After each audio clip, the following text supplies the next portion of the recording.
নাওডোবার পরে সীমানা নামে একটা জায়গা আছে, সীমানা 3 নাম্বার ব্রিজটা পার হয়েই আমার গাড়ির ডাইনমোড়ার চাক্কাটা বাস্ট হয়ে যায়। আল্লাহর রহমতে একটা ইমাদ গাড়ি কিন্তু ওই যে চাক্কা বাস্ট হয়ে পড়ে গেছিল, এটা কিন্তু অনেক ভয়াবহ অ্যাক্সিডেন্ট হয়েছে, ঠিক আছে। তো আমার গাড়িটা তোমার ওই ব্রিজটা পার হওয়ার পরে ডাইনমোড়ার চাক্কাটা বাস্ট হয়ে গেছে গা। আমার গাড়ির টান ছিল 50-60, আর ওই গাড়িটার বডিটাও ছিল নিচা বডি একটু।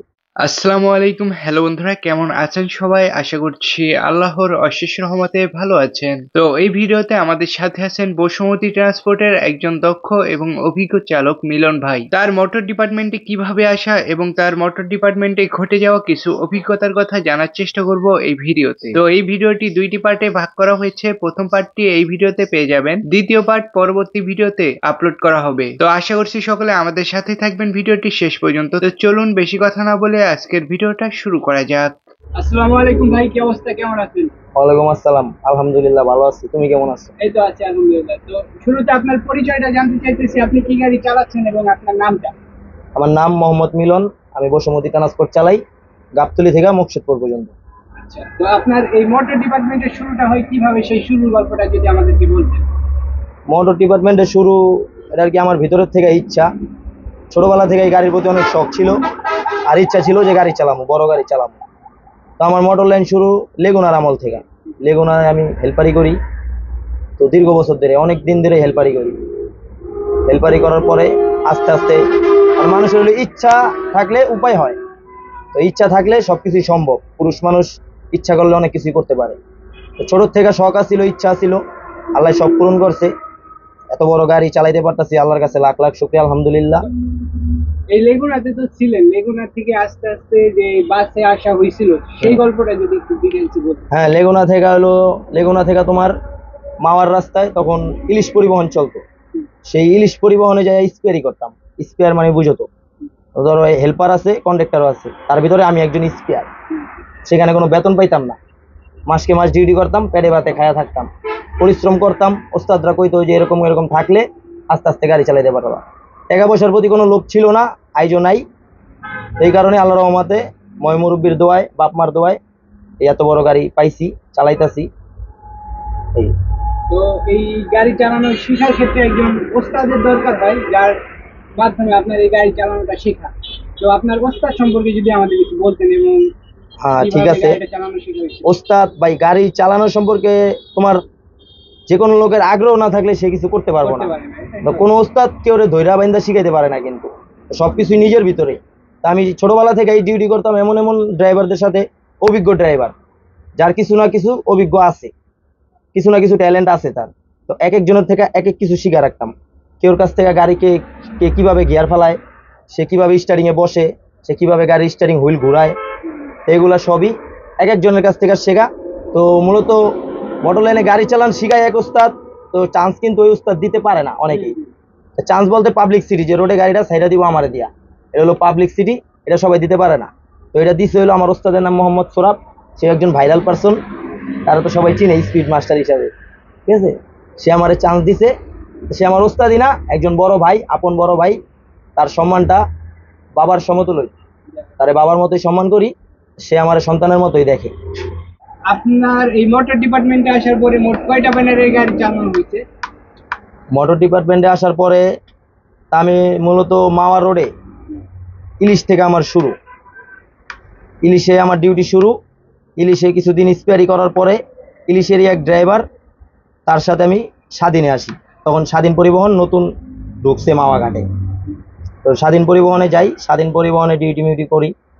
তারপরে গাড়ি চালান তো আস্তে আস্তে আল্লাহর রহমতে নিজের মেধা দিয়া অনেকের কাছ থেকে অনেক কিছু দেখা দেখা শিখছি। তো নিজের মেধা খাটাই আল্লাহর রহমতে ওইভাবেই চালাইছি গাড়ি, যাতে ওস্তাদরা আমার উপরে ভরসা করে আমারে দিতে পারে গাড়িটা। তো ওই ভরসা নিয়ে আমারে দিত, ওস্তাদরা বাসায় চলে যেত, আমি গাড়ি স্ট্যান্ডে নিয়ে আসতাম, আবার সকালবেলা সিরিয়াল লাগাই নিয়ে যেতাম, ওস্তাদ তো বাসার থেকে উড়াইতাম। তো এইভাবে আস্তে আস্তে চালাইতে চালাইতে আর কি আমার পাবলিক সিটিটা হয়ে গেছে। তো পাবলিক সিটি কিন্তু সবাই দিতে পারে না, সবার ওই কলজাটা হয় না, ঠিক আছে। পাবলিক সিটি দেওয়ার লেগে একটা কলজা লাগে বড়, আর মন লাগে বড়। তো সবার ভিতরে ওই মনটা থাকে না, ওই কলজাটাও থাকে না। তো সোরাব ভাইয়ের ভিতরে ওরকম সাহস আছে, মন আছে, ভরসা আছে। তো সে তার অনুযায়ী সে অনেকের এই চান্স দিছে। তবে আমার মনে করি যেটা তার যে যতগুলো সার্কিট আছে সব থেকে বেস্ট আমি নিজে মনে করি। সে আমার অনেক বিশ্বাস করে, আর মানেও অনেক, ভালোবাসে অনেক।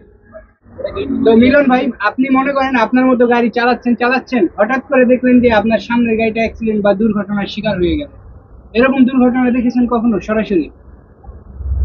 সরাসরি দুর্ঘটনা দেখছি বলতে ভাই, সরাসরি দুর্ঘটনার ধরন হয়েছে সামনে, নিউজ পাইছি। তখন তোমার এই যে 4 লেন রাস্তার কাজ চলতেছে, কাজ চলাকালীন তো ওই এক সাইডের রাস্তা দিয়েই যায় গাড়ি, ওই রাস্তা দিয়ে আসে, ওই পাশের রাস্তার অপর সাইডের রাস্তার কাজ চলতেছিল। তো পরে দেখলাম কি কেওটখালির আগেই হাসারা বাজার পর্যন্ত জ্যাম লেগে গেছে, ঠিক আছে, জ্যাম লেগে গেছে। তো আমি জ্যামের ভিতরে, তো শুনছি সামনে অ্যাক্সিডেন্ট করছে, আর কোন ব্যানার অ্যাক্সিডেন্ট করছে সেটা আমার জানা ছিল না। তো একটা গাড়ি আসতেছে ইলিশ, আমাদের পরিচিত ভাই বেড়াদার, ও আমারে ব্রেক করে বললো যে তোমাকে স্বাধীন গাড়ি একটা লোক বাড়ি দিয়ে ফালাই থেকে গেছে। তা আমি তো ভয় যে একটা কোম্পানির গাড়ি অ্যাক্সিডেন্ট করলে পরের পিছনে গাড়ি তো ভাঙচুর হয়, এটা স্বাভাবিক, এটা যে কোনো লোকই করে। তো আমি দেখলাম কি ওই সামনে কিছু পোলাপান দৌড়ে আসতেছে আমার গাড়িটা দেখা, তো আমি গাড়িটা ডাইনে গাড়িটা রং সাইডে উঠেছি, যে সাইডটা গাড়ি ঢাকার দিকে যায় আর আমি মাওয়ার দিকে যাইতেছিলাম। তো আমি ডাইন সাইডে রং সাইডে উঠাই, আমি ব্যাক গিয়ার লাগাই ব্যাগে দিতেছি গাড়ি ফুল স্পিডে। তো ব্যাক গিয়ারে সর্বোচ্চ টান 30 উঠবো, এর বেশি উঠবো না। তাই একটা লোকে দৌড়ে গাড়ি ধরতে স্বাভাবিক, ধরেই ফেলাইবো গাড়ি, আর ওই গাড়িটা ঘোরানো সম্ভব না। তারপরে ঘোরানোর চেষ্টা করছি, ঘুরাইতে পারি নাই। কেওটখালির লোক পোলাপান আইছে, তো একটা ভদ্র লোক আসিল ইয়াং বয়সেরই, অনেকে আর কি, কেউ আয়া কোনো গাড়ির ভিত্তি ভাঙচুর করে নাই, সবাই রিকোয়েস্ট করা হয়েছে। তো আমার গাড়িটা তারা আটকাইলো, আটকায়া তাদেরকে বুঝিয়ে বললাম যে ভাই গাড়িটা ভাঙচুর করার দরকার নাই, আপনারা যেভাবে বলবেন সেভাবে গাড়িটা চাপায় রাখুন। তো গাড়িটা চাপায় রাখলাম, তারাও গাড়ি ভাঙচুর করলো না। যে গাড়ি অ্যাক্সিডেন্ট করছে সেই গাড়ির মালিক মহাজন আসছে, তারা ওই বিচার আচার কইরা সন্ধ্যার পরে আমার গাড়ি তারা ছেড়ে দিছে। তো সেই ক্ষেত্রে কোনো অ্যাক্সিডেন্ট কিংবা কোনো গ্যাঞ্জাম ফ্যাসাদ এগুলোর ভিতরে আল্লাহর রহমতে এই পর্যন্ত পড়ি নাই। আর তেমন ভাই চাপা মাইরা লাভ নাই, তেমন কোনো অ্যাক্সিডেন্ট সচরাচর নিজের চোখে দেখা হয় নাই যে আমার সামনে অ্যাক্সিডেন্ট হয়েছে কমু আমি, এটা হয় নাই আমার সামনে কখনো। ঠিক আছে, আল্লাহর রহমতে আমার হাতেও এরকম কোনো ঘটনা হয় নাই, যার কারণে নিয়ে একটা লোকের জীবন চলে যায় কি আশায় বিষয়। আমি সবসময় স্টার্টিংয়ে বৈশা আল্লাহর কাছে এই দোয়াই করি, আমার জন্য জানি কোনো নিষ্পাপ প্রাণ না যায়। ঠিক আছে, প্রয়োজনে আমি একলা মরে যাইগা, ঠিক আছে, আমার জন্য জানি একটা পিঁপড়াও না মরে, এটাই আল্লাহর কাছে দোয়া রাখি। তো ভাই অনেক সময় হয় কি আপনি গাড়ি চালাচ্ছেন, মানে হঠাৎ করে দুর্ঘটনা হতে যেও হইলো না, মানে এরকম বিপদের সিচুয়েশন থেকে বেঁচে আসার একটা ঘটনা যদি বলতেন।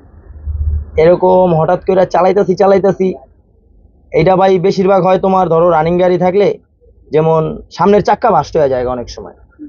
সামনের চাক্কা আমার হাতে একবার ভাস্ট হয়েছে এই বসুমতী গাড়ি দিয়েই, তোমার এই গেছে কোরবানির আগের কোরবানিতে আমি বসুমতী একটা গাড়ি চালাই। তো নাওডোবার পরে যাত্রী নামাইয়া নাওডোবার পরে সীমানা নামে একটা জায়গা আছে, সীমানা 3 নাম্বার ব্রিজটা পার হয়েই আমার গাড়ির ডাইন মোড়ার চাক্কাটা বাস্ট হয়ে যায়। আল্লাহর রহমতে একটা ইমাদ গাড়ি কিন্তু ওই যে চাক্কা বাস্ট হয়ে পড়ে গেছিল, এটা কিন্তু অনেক ভয়াবহ অ্যাক্সিডেন্ট হয়েছে। ঠিক আছে, তো আমার গাড়িটা তোমার ওই ব্রিজটা পার হওয়ার পরে ডাইন মোড়ার চাক্কাটা বাস্ট হয়ে গেছে গা।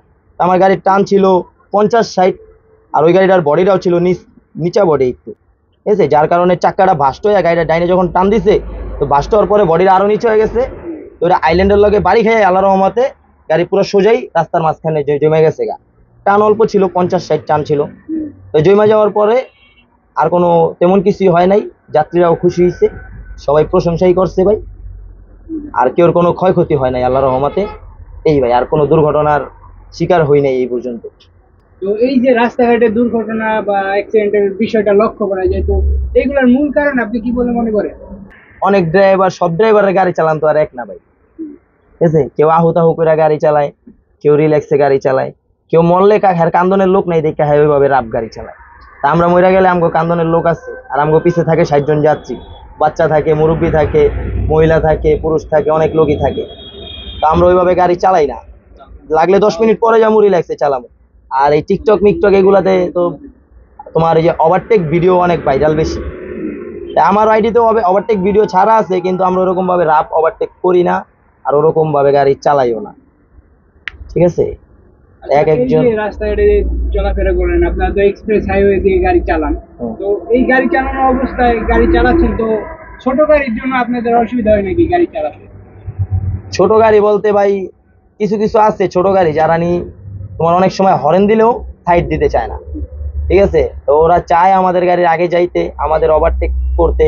তো অনেক সময় অনেক গাড়ি ওভারটেক করে সামনে এসে বাউলি দেয়, কিংবা ওভারটেক করেই যাতা দেয়, কিংবা হরেন দেয়, অনেক সময় সাইড দেয় না। আমাদেরকে পিছে রেখে ওদের মনে হয় ভালো লাগে এই আশয় বিষয়, এটা ওরাই ভালো জানে। কিন্তু আমার মোতাবেক যদি একটা গাড়ি আরেকটা গাড়ির ওভারটেক করে, সেই গাড়িটা বডি বরাবর আসলেই সেই গাড়িটা ছেড়ে দেওয়া উচিত, আমি যেটা মনে করি। ধৈরা রাখলেই যে বড়, এটা কোনো কথা না। আজকে আমি একজনকে ছাড় দিলে কালকে আমার আরেকজন ছাড় দিব।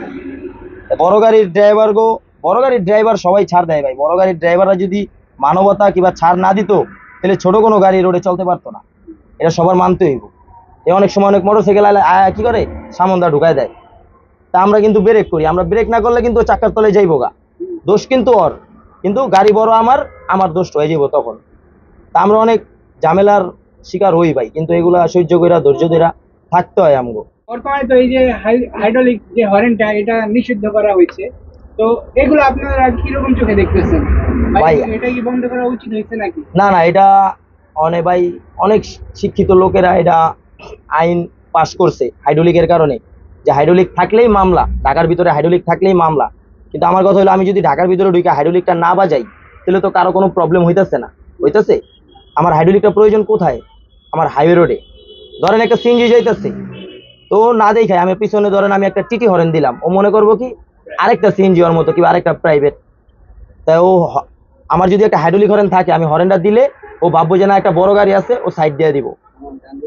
আর ও যদি ওই টিটি হরেন শুনে, তাহলে তো ওই যে কয় কি যে হার্টের রুগী, হাইড্রোলিক হরেন দিলে হার্ট সমস্যা হয়, কিডনিতে ব্যথা উঠে যায়, লিভারে পানি এসে পড়ে হাইড্রোলিকের হরেনের কারণে। আর ওই হরেনের কারণে তো ওই সিএনজিটা চাইপা যাইতেছে, প্লাস ওই 5 জন যাত্রী বাইচা যাইতেছে। আর যদি হরেনটা না দেই, তাহলে তো তাদের হার্ট তো পরে, তারাই তো বাঁচবো না, তারাই তো ওই গাড়ির বাড়ি খেয়ে যাইবো গা।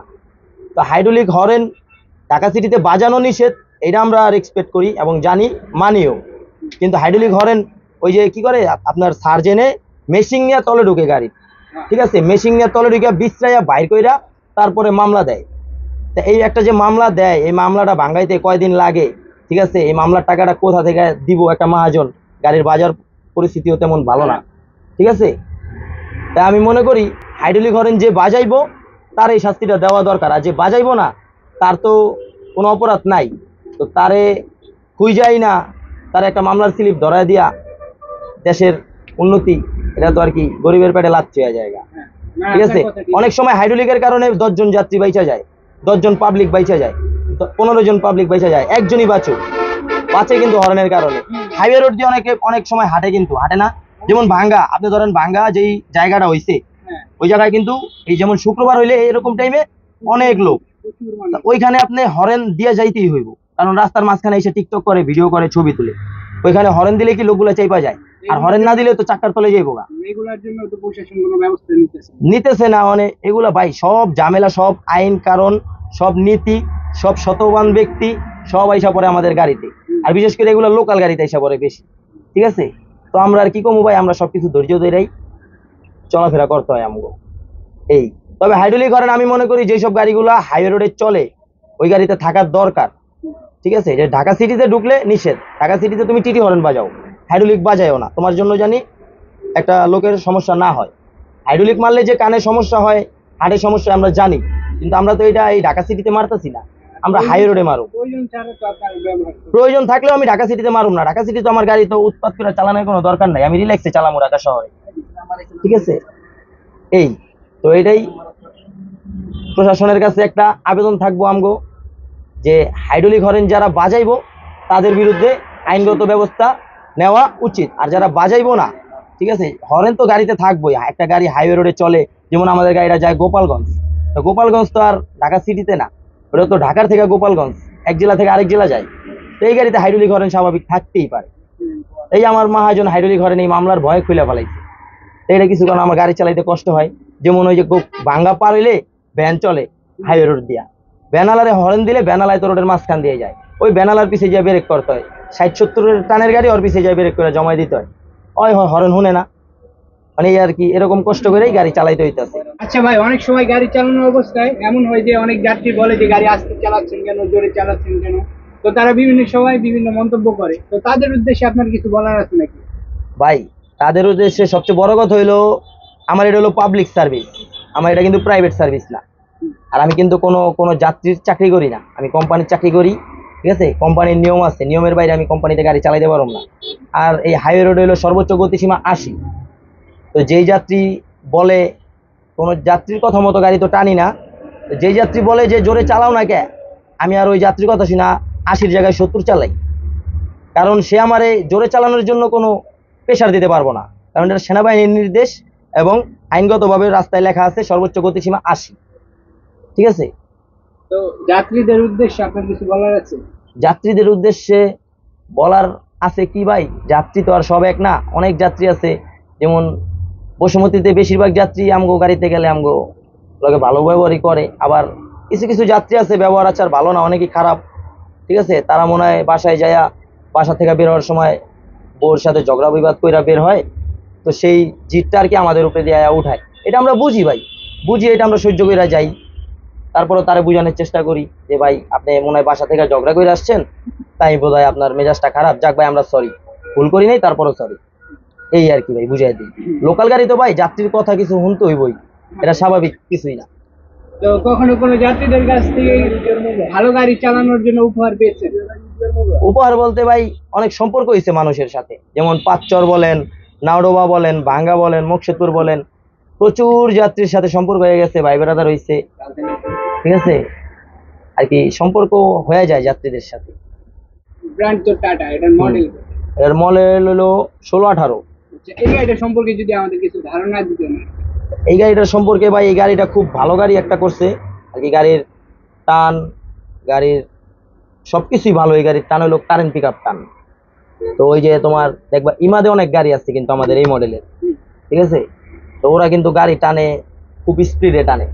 তা ওর গাড়ি আর আমার গাড়ি কিন্তু সেম গাড়ি, তো ও যদি টানতে পারে আমিও কিন্তু টানতে পারো। কিন্তু ও হলো পরিবহন সিস্টেম, ওর তেল দেয় ওর কোম্পানি, ওর গাড়ি খালি গেলে ওর বেতন আছে, ভরা গেলে ওর বেতন আছে, ওর কোনো টেনশন নাই। আর আমাদের গাড়ি খালি থাকলে অনেক সময় আমরা আস্তে আস্তেই চালাই, কারণ জোরে টানলে তেল লাগে একটু বেশি, আর টাটা গাড়িতে একটু তেল বেশি লাগে। ঠিক আছে, তো সবসময় আমরা গাড়ি টানি না, আর আমরা গাড়ি টানলেও নিয়ন্ত্রণে রাইখা, রাফ গাড়ি খুব কমই টানি। আল্লাহর রহমতে আমাদের বসুমতীতে কিন্তু অ্যাক্সিডেন্টের রেকর্ড খুব কম আছে, নাই বলতেই চলে। তো গাড়ি টানা যায়, সবসময় টানা যায় না। এই টাটা ব্র্যান্ডের এই গাড়িটা নিয়ে কখনো বৃষ্টির ভিতরে রিস্কে পড়েছেন? বৃষ্টির ভিতরে রিক্সে বলতে, বৃষ্টির ভিতরে ভাই আমি সবসময় সতর্ক থাকি, অটোমেটিকই গাড়ি ঘুরা জায়গা। বৃষ্টির ভিতরে হলো আপনি তোমার হলো কামারখোলা একটা ডাল আছে, শ্রীনগর ফেরিঘাটের আগে কামারখোলা ডাল আছে একটা, তো সেই ডালটা এক সাইড রাস্তায় কিন্তু তেলতেলা থাকে সব সময়। বৃষ্টির ভিতরে একদিন আমি ডালটা নামতাছি, আমি অ্যাক্সেলেটার পায়ে আছে আমার গাড়ির টান 70-80, ডালের ভিতরে 70-80 টান, 70-80 টান। তা আমি দেখতেছি কি আমার গাড়ির পাঁচলাটা অটোমেটিক আর কি বামের দিকে ঘুরে যেতেছে আমার পাঁচলা, আর মাথা যেতেছে গা ডাইনে। আমি সাথে সাথে কি একসাথে পা উড়ে ফেলাইছি, আর ব্রেক টেরেক কোনো পাড়া দেই নাই, গিয়ারে রাখছি গাড়ি, গিয়ারে রাখা আল্লাহ আল্লাহ করতেছি ভাই, মনে মনে আল্লাহর নাম লই গাড়িটা আর কি স্টারিংটা সোজা করে লাইছি, আর কি আস্তে আস্তে গাড়িটা নিয়ন্ত্রণে আয় পড়ছে। তো বৃষ্টির ভিতরে ভাই আমি একটা কথা বলতে চাই, যতটুকু আর কি আমার মাথায় খেলে, আমি ছোট মানুষ, সবারই ছোট, আমি মোটর ডিপার্টমেন্টে আমি নিজে অনেক বড় মনে করি না, আর করবো না কখনো, কারণ ছোট থাকলে অনেক কিছু শেখা যায়। আর যদি নিজের বড় দাবি করি, তাহলে একজন একটা প্রশ্ন করবো, উত্তর না দিতে পারলে আমি অপমান হয়ে গেলাম গা, আর আমি আরো ছোট হয়ে গেলাম বেশি। তো সবাই আমার ওস্তাদ, কিন্তু সবার উদ্দেশ্য করে, সব ড্রাইভারের উদ্দেশ্য করে একটা কথাই বলতে চাই ভাই, বৃষ্টির ভিতরে সবাই একটু নিয়ন্ত্রণ রেখে গাড়ি চালালেই ভালো। কারণ বৃষ্টির ভিতরে কোনো সিনিয়র ড্রাইভার গ্যারান্টি দিয়ে বলতে পারবো না, সে জাপানি না, সে যত দামি গাড়ি চালাক, প্রাইভেট বলেন, হুন্ডা বলেন, BMW, মার্সিডিজ, বাস, যে কোনো গাড়ি, বৃষ্টির ভিতরে কারো সাধ্য নাই যে সেই গাড়িটা কন্ট্রোল করবো, একমাত্র উপর আল্লাহ ছাড়া আর কারোর সাধ্য নাই যে এই গাড়িটা কন্ট্রোল করবো। তো বৃষ্টির ভিতরে আমি মনে করি গাড়ি একবারে স্মুথ ভাবে চালানি ভালো, আর একবারে রিল্যাক্স, পারাপারি উড়াউড়ি তো কোনো দরকারই নেই।